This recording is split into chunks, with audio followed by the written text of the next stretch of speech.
भक्ति की वानियां चल रही है। वाणी नंबर 541 निंदक तो आनंदक है, बड़ाई कहां बुराई ही बड़ाई। निंदक तो आनंदक है, बड़ाई कहां बुराई ही बड़ाई। ऐसे इस वाणी को हम समझेंगे तो कुछ अटपटी लगेगी कि बुराई बड़ाई कैसे हो सकती है। गुरुदेव क्या समझा रहे हैं कि पहले तो हम आदतें बनाते हैं, इस ये करने की वो करने की हम आदतें बनाते हैं, आदत बन जाती है हमारी, और फिर हम देखते हैं कि ये आदत ही हमारा जीवन बन जाता है, वही हमारा जीवन हो जाता है। जैसे उदाहरण के रूप में हम लें कि कोई मुसाफिर है या कोई अतिथि है, वो घर पे आता है मेहमान बनकर, अतिथि बनकर, और फिर धीरे धीरे वो मेहमान की जगह मालिक बनना चाहता है। ऐसे ही होती हैं ये आदतें।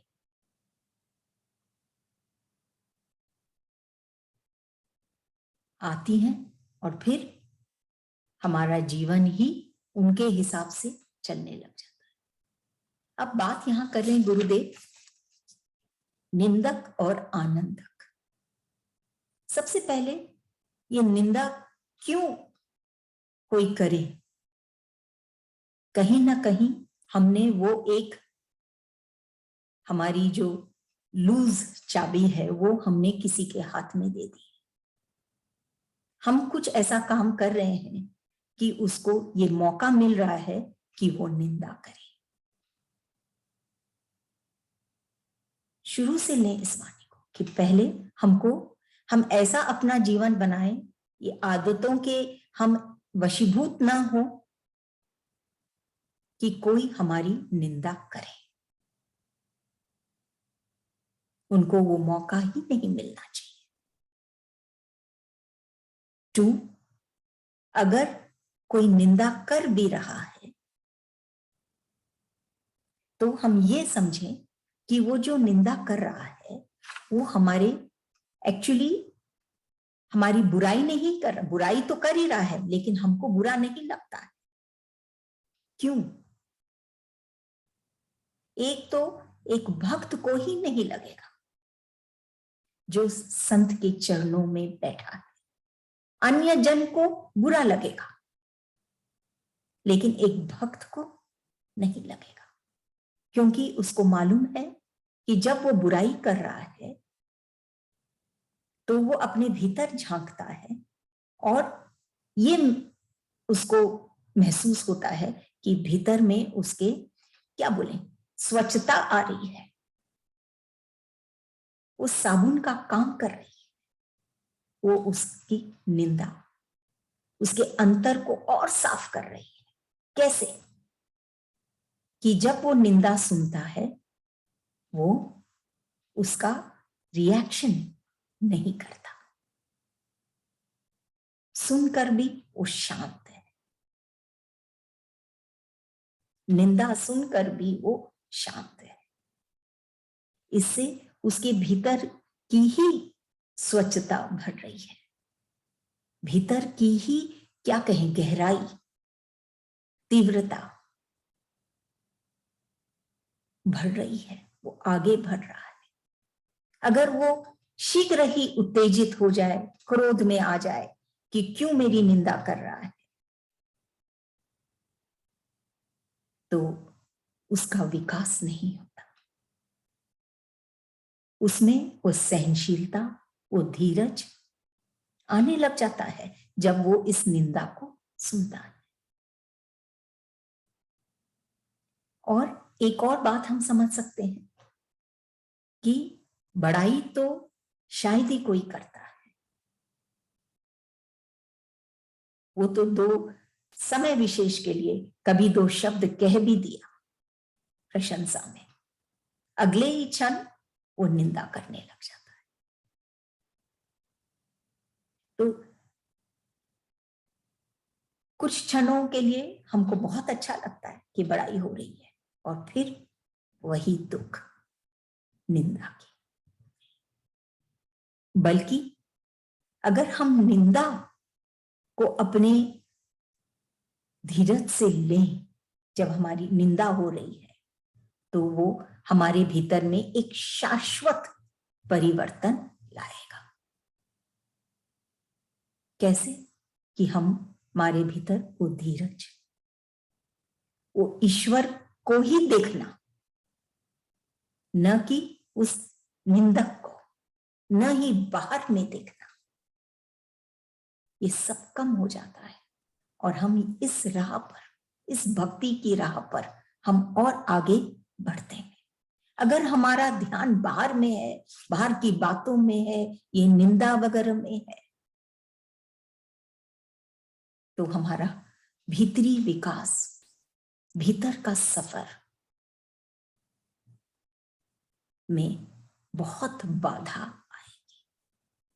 इसीलिए ये निंदा, अगर हम बैठ के एनालाइज करें, सोचें, ध्यान दें, तो जो निंदा करते हैं वो वास्तव में हमारी बड़ाई है, हमको हमारी मदद कर रहे हैं कि हम इस राह पर और शीघ्रता से और तीव्रता से, इष्ट के ऊपर हमारा विश्वास, सिर्फ इष्ट को देखना, ये जो भीतर का जो सफर है, क्योंकि इष्ट तो भीतर है, उसमें हमारी मदद कर रहे हैं ये निंदक। इसलिए जो निंदक है ये वास्तव में आनंदक है। बड़ाई कहाँ, बुराई ही बड़ाई है। कि जो बुराई होती है हमारी, इसमें हमारा ही फायदा होता है, हमारा ही अंतर मन और स्वच्छ होता है, साफ होता है। जैसे कहीं पे पढ़े थे कि वो पत्थर फेंक रहा था, तो ये भक्त क्या करता है? सिर्फ उससे झगड़ के या और उसको 2 बातें सुनाकर वो क्या पाएगा? बल्कि वो जो पत्थर फेंका, उसको उठाकर उसने एक भवन का निर्माण किया। कैसे यूज किया इस निंदा को अपने फायदे के लिए, अपनी ही प्रगति के लिए। यही तो भक्ति है। लोग तो निंदा भी करेंगे, पत्थर भी फेंकेंगे, हर तरह का काम करेंगे, लेकिन एक भक्त है, क्योंकि उसको ध्यान है सिर्फ अपने इष्ट का, और इष्ट से ऊपर कुछ नहीं, वो निंदक भी नहीं, ना वो निंदा है। जो इष्ट का संतान है वो तो ऐसे ही पूर्ण है, कोई अभाव नहीं। तो वो निंदा उसको आगे बढ़ाती है। अगर हम देखें तो एक मजदूर होता है, मान लीजिए उसको एक दिन में 100 रुपया मिलता है, एक दिन की मजदूरी के लिए वो शाम को 100 रुपया पाता है। फिर एक और मिस्त्री है, कारपेंटर है या राजमिस्त्री है, थोड़ा ऊपर, वो सिर्फ मेहनत ही नहीं करता, वो थोड़ा बहुत अपनी बुद्धि भी लगाता है, तो उसको 500 मिलते हैं।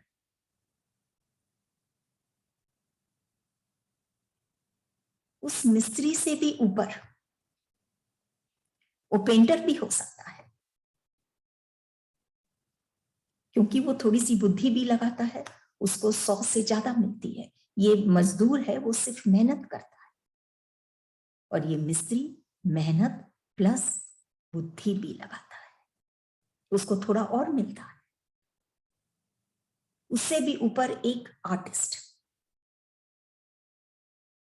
वो एक पेंटिंग बनाता है, उसमें मेहनत भी करता है, बुद्धि भी लगाता है, और सबसे अहम, वो अपना दिल उस तस्वीर में लगाता है। दिल से वो चित्र बनाता है। उसको 500 से भी ज्यादा मिलते हैं। तो क्या अंतर हम देखते हैं? मेहनत तो सब कर रहे हैं, तीनों कर रहे हैं, वो मजदूर भी, वो मिस्त्री भी, और वो चित्रकार भी। बुद्धि वो मिस्त्री लगा रहा है, चित्रकार भी, लेकिन चित्र में चित्र की कीमत सबसे ज्यादा क्यों? क्योंकि वो उसमें अपना दिल भी लगाता। जब तक ये भाव, ये भीतर का भाव, जिसको हम ये भी कह सकते हैं कि दिल लगाता है, नहीं लगाएगा, तब तक उसकी कीमत नहीं बढ़ेगी। ये भाव से जब जुड़ते हैं, तभी वो भक्त का जो भाव है वो बढ़ता है, बढ़ता चला जाता है। फिर कोई निंदा करे, कोई कुछ भी बोले, एक बार उसकी कीमत ये हो गई, फिर उसको कोई अभाव नहीं। एक बार वो इष्ट से जुड़ गया, दिल लगा दिया अपने इष्ट में, ईश्वर में, फिर कोई भी चीज उसको वापस नीचे नहीं ला सकती। जैसे जो भाप है, भाव के जैसे सिर्फ ऊपर उठती, वापस नीचे नहीं आता है। वो भगवान के हाथों निमित्त है। जब तक वो ये समझता है कि मैं निमित्त हूं, जो मुझ ईश्वर कराना चाहता है वही मैं करता हूं, तब तक वो कोई भी गलत काम नहीं करेगा, और कभी भी किसी का भी कुछ बोला हुआ उसके लिए अभाव का कारण नहीं। तो निंदक आनंदक बना कब? जब वो भक्त ईश्वर से जुड़ा। बड़ाई कहाँ, बुराई ही बड़ाई। वो निंदा करा भी तो भी वो बड़ाई के जैसे था, क्योंकि उसका हृदय और निर्मल हो रहा था, उसके अंदर और धीरज आ रही थी सहने की,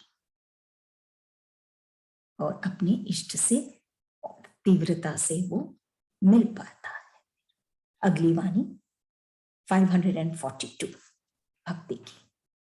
छोटा सा घर है तेरा, प्रेम न समाए मेरा। छोटा सा घर है तेरा, प्रेम न समाए मेरा। एक सोने की कटोरी है, मान लीजिए, उसमें कोई पत्थर डाल के तो नहीं रखता था, इतनी कीमती वो कटोरी है। तो ऐसी ही कोई चीज उसमें डाला जाता है या रखा जाता है जो कीमती है, चाहे वो रत्न हो, हीरे मोती हो, जो भी।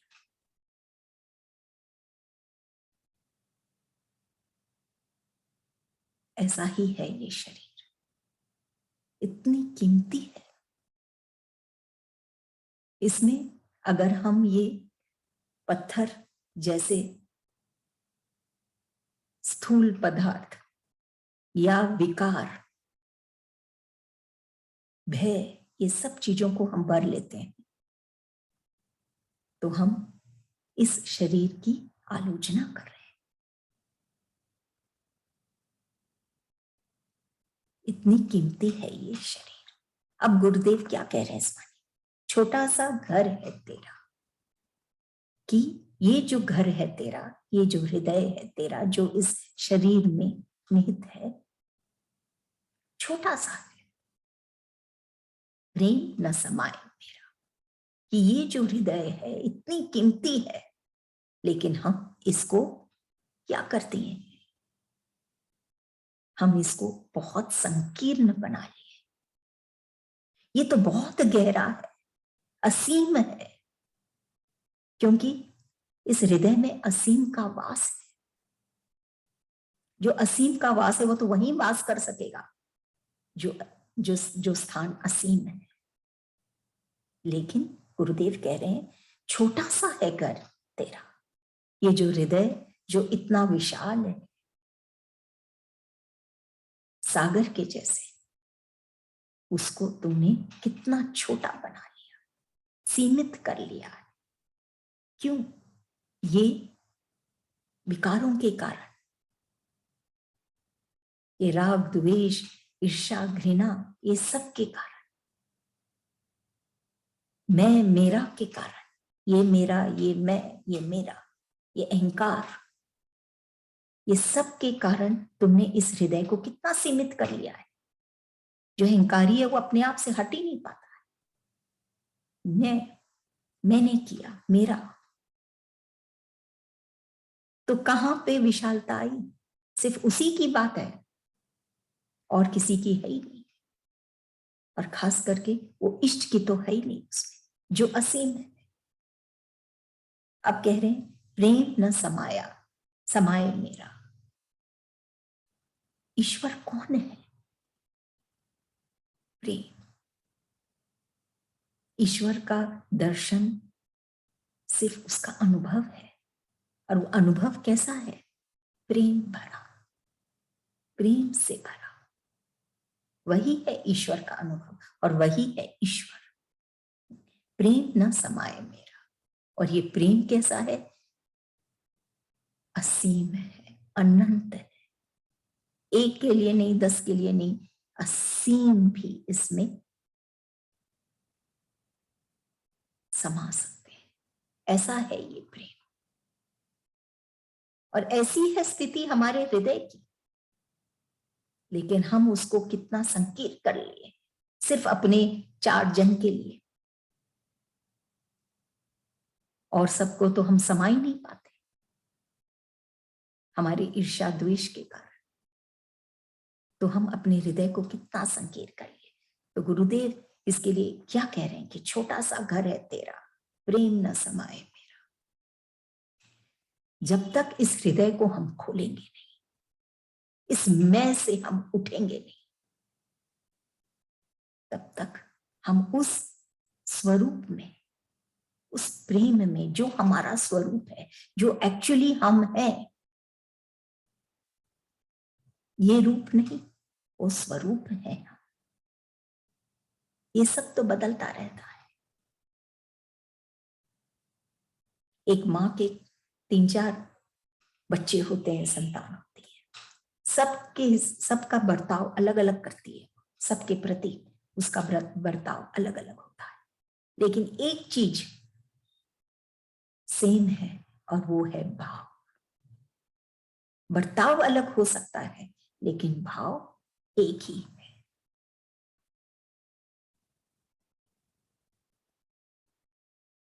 जैसे हम अपने मन में, बुद्धि में, स्थूल में भी, सूक्ष्म में भी हम चेंजेस देखते हैं।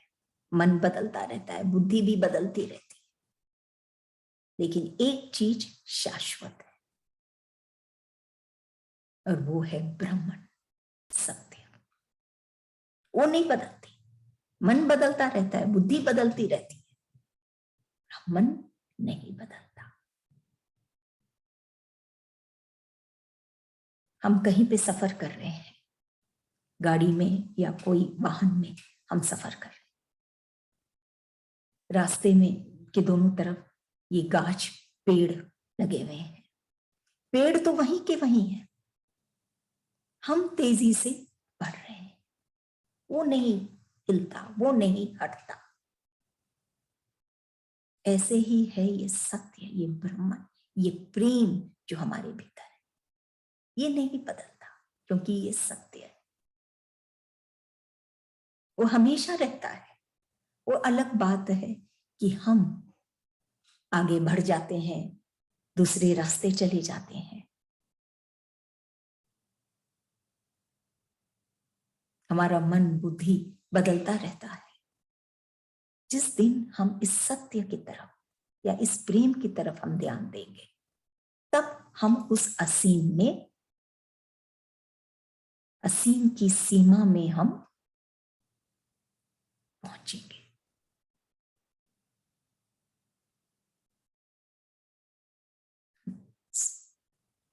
तो छोटा सा घर है तेरा, प्रेम न समाए मेरा। जब तक हम उठेंगे नहीं, सिर्फ अपने आप को ऐसे बदलते रहेंगे, मन बुद्धि को और भी सब चीज को, तब तक हम वो कायम प्रेम जो हमारे भीतर है वो हम नहीं पाएंगे। और गुरुदेव ये कह रहे हैं कि प्रेम न समाए मेरा। वो तो चाहते हैं कि हम ये प्रेम से परिपूर्ण हो,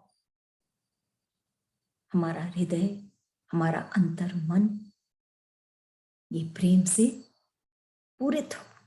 लेकिन प्रेम न समाए मेरा, लेकिन उनका प्रेम हम नहीं ग्रहण कर पाते हैं, क्योंकि हम बदलते रहते हैं, उसकी तरफ हमारा ध्यान ही नहीं।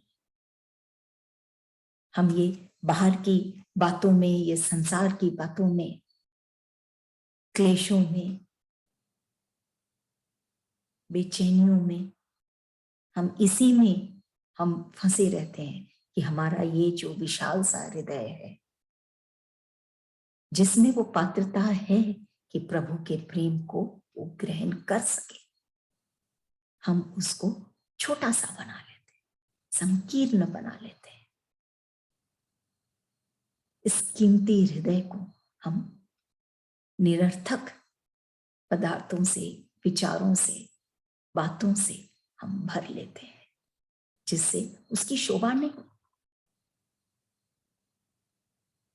इसीलिए बहुत ऐसी वाणी है ये जो हमको अपने हर वाणी को ही, यही वाणी क्यों, हर एक वाणी को, कि छोटा सा घर है तेरा, प्रेम न समाए। हमको अपने घर को, हमारे भीतर के इस घर को, जहां पे इष्ट वास करते हैं, विराजते हैं, उनका आसन है वहां, उसको हमको विशाल करना है कि वो उनका प्रेम और वो उसमें समा पाए। अगली वाणी 543। संतोष संत दे संतोष और कहां दोष।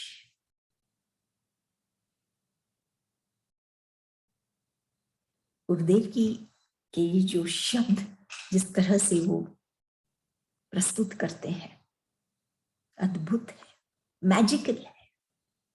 संतोष, उसमें है संत और तोष। सिर्फ संतोष का भाव ही नहीं व्यक्त करते, बल्कि उसका जो अर्थ है, शब्द को भी तोड़कर वो भाव को के चार चांद लगा देते हैं और ज्यादा गहराई में लेके चले जाते हैं। जैसे संतोष के लिए कहते हैं कि संतोष क्वेश्चन मार्क, कहां है, कैसे मिलेगी, क्या है। संत दे संतोष, कैसे मिलेगी? संत के चरणों में बैठने से ये संतोष हम पाते। संतोष, तृप्ति,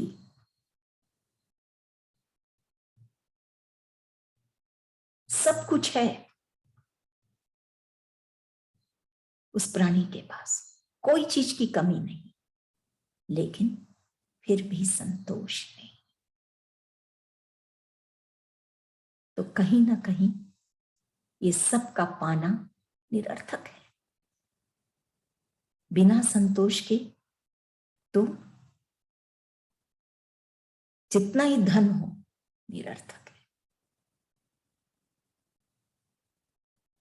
ये धन सिर्फ इस शरीर के लिए या कोई साधन के लिए ही आवश्यक है, लेकिन भीतर का ये जो संतोष है, इसके लिए ये धन निरर्थक है। संत दे संतोष। तो ये संतोष हम कहां पाएंगे? क्या ये धन में? नहीं। स्थूल के धन में? नहीं। हम कहां पाएंगे? संत के पास। इसके कई कारण हैं, क्योंकि संत के अंदर वो संतोष है, संतोष धन है, इसलिए वो हमको दे सकते हैं जो है उनके पास। अगर है ही नहीं किसी के पास तो वो कैसे देंगे? लेकिन संत के पास ये संतोष है, ये भीतरी धन संतोष है, जिसको पाने से बाकी का सारा धन सार्थक हो जाता है। और कहां दोष, और कहां है ये तृप्ति, और कहां है ये प्रसन्नता? सिर्फ संत के चरणों में, संत के पास, वहीं पर वो पाता है ये संतोष। और बहुत हद तक ये हम सबका अनुभव है। संसार में हम जाते हैं इधर से उधर, ये कर नाम प्रतिष्ठा धन सब कुछ हम पाने की कोशिश करते ही रहते हैं, दौड़ते ही रहते हैं इसमें, इसके लिए। लेकिन जब तक हम संतोष नहीं पाते हैं, तब तक हम जो भी पाए वो क्या तो कम है, ऐसे ही लगता है, क्योंकि संतोष नहीं, या फिर निरर्थक है। वास्तव में जो धन है वो है संतोष, और वो संत के पास ही होता है। अगर हम ये पाना चाहते हैं, ग्रहण करना चाहते हैं, तो हमको संत के चरणों में, हमारे जैसे गुरुदेव के चरणों में जब हम बैठते हैं तो हम ये संतोष को पाते हैं। बाहर हम जो भी पाए उससे हम ये संतोष नहीं पा सकते।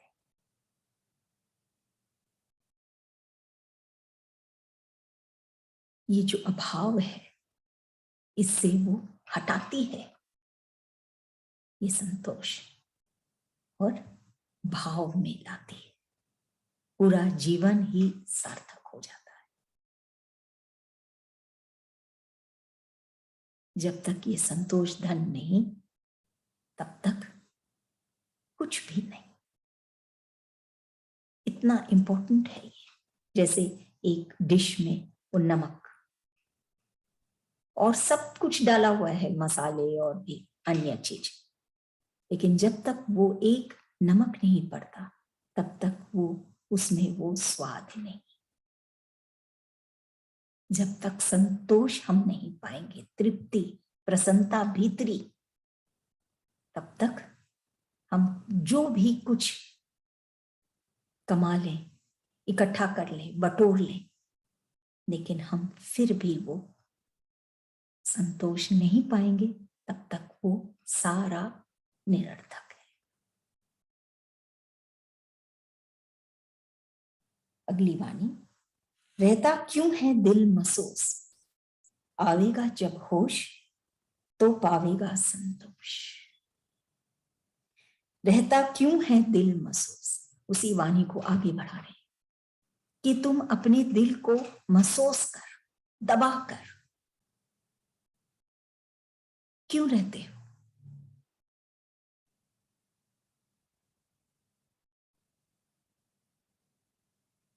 आवेगा जब होश, होश एक स्थिति है होश की, एक है मदहोशी की, एक है बेहोशी की, बदहोशी की। अभी वो उस बदहोशी में है, बेहोशी में है, उसका होश सही नहीं, होश में नहीं, बेहोशी में है। सिर्फ बाहर का धन को ही वो कमाना चाहता है। और कैसे रहता है? दिल महसूस के, दबा के, कि नहीं जो वो दिल चाहता है वो उसको नहीं देता है। दिल महसूस कर, आवेगा जब होश। कब आवेगा होश? जब तक, अगेन यही बात है, जब तक उसका एक संत से मिलन नहीं होगा। संत ही उसके भीतर में ये जो बेहोशी है,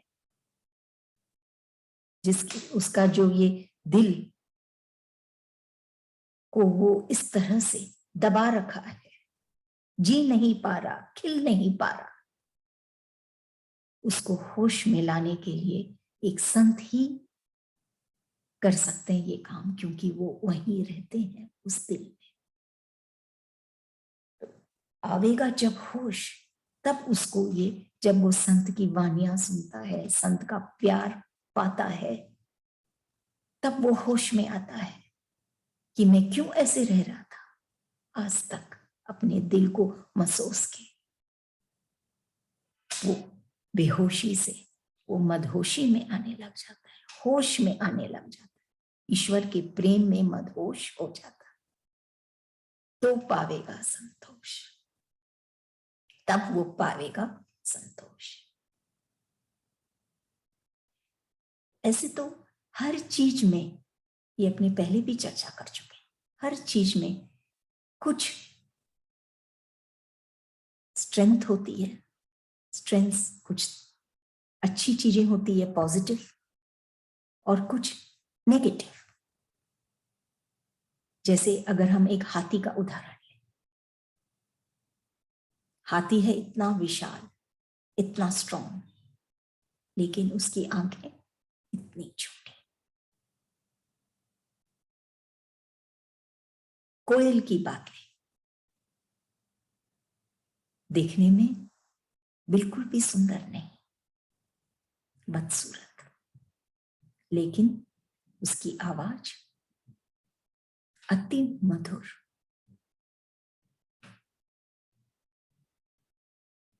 शेर, जंगल का राजा, कितना फियर्स है, लेकिन बहुत आलसी है उसमें, आलसी है। कोई भी चीज को हम देखें ऐसे, कुछ ना कुछ, पीकॉक, मोर, देखने में इतना सुंदर है ये मोर, खूबसूरत, इतने रंग, लेकिन उसकी आवाज बिल्कुल भी सुंदर नहीं। तो हर एक चीज में हम देखते हैं, हर एक प्राणी में, हर एक पशु पक्षी जो भी है, स्ट्रेंथ है और वीकनेस है। गुरुदेव क्या कह रहे हैं कि जो तुम्हारे स्ट्रेंथ है उसको और स्ट्रॉन्ग करो, जो वीकनेस है उसको वीक करो, और वीक करो, कि वो हट जाए, इतना वीक हो जाए कि वो फिर उसका कोई अस्तित्व ही नहीं रहे, और अपनी जो ताकत है, स्ट्रेंथ है, उसको और ताकतवर करे। और सबसे खास ताकत हमारे भीतर क्या है?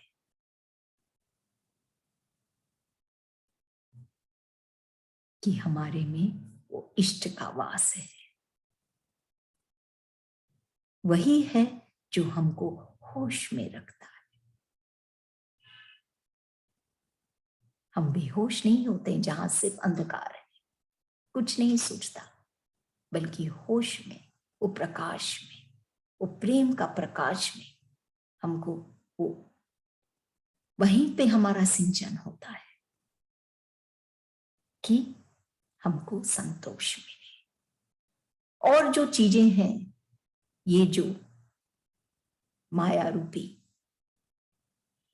ये जो हमको और वीक कर रहे हैं, इन पदार्थों को, इन विचारों को हम और वीक करते जाएं, कि ये अपना अस्तित्व ही नहीं बना पाए हमारे जीवन में, और हम उस स्ट्रॉन्ग तत्व से, उस बलशाली तत्व से जो हमारे स्वरूप में ही निहित है, उसके साथ हम जुड़े। ये मन बुद्धि जितना भी बदलता जाए, लेकिन हम वो उस सत्य से जुड़े जो नहीं बदलता, वो सेम रहता है। उसके साथ जब हम जुड़ेंगे तब हम अपनी स्ट्रेंथ्स को और स्ट्रॉन्ग कर पाएंगे।